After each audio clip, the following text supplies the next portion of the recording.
Hello guys, good morning. Andito kami ngayon sa C6. Dito po ito sa Taguig guys.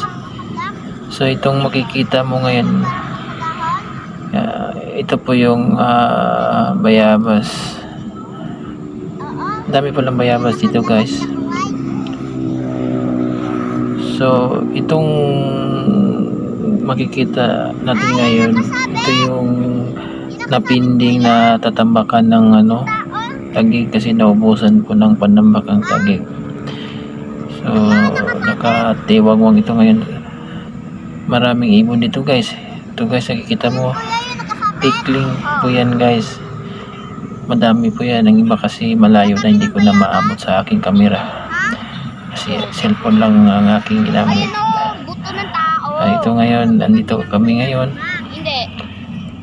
So pwede itong gawing football field.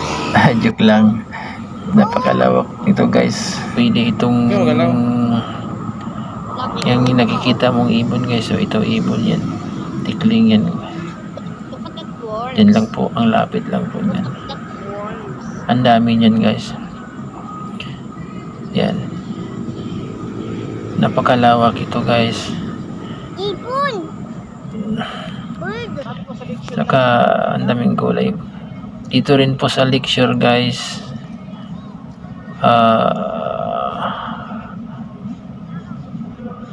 Dito po ito, malapit talaga ito sa dito sa Lower Bikutan.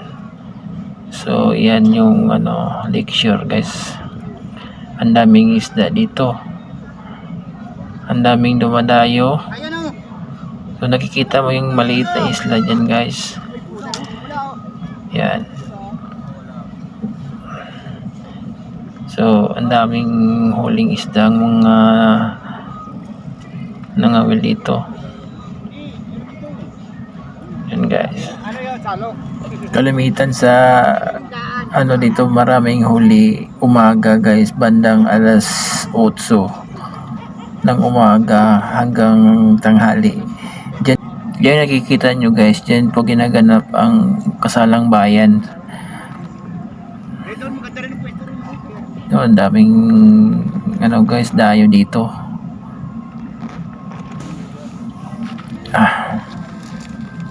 Yan guys, ito yung banay na ngayon malawak na. So hanggang dito na lang guys. Salamat po sa panonood. See you next video. Thank you.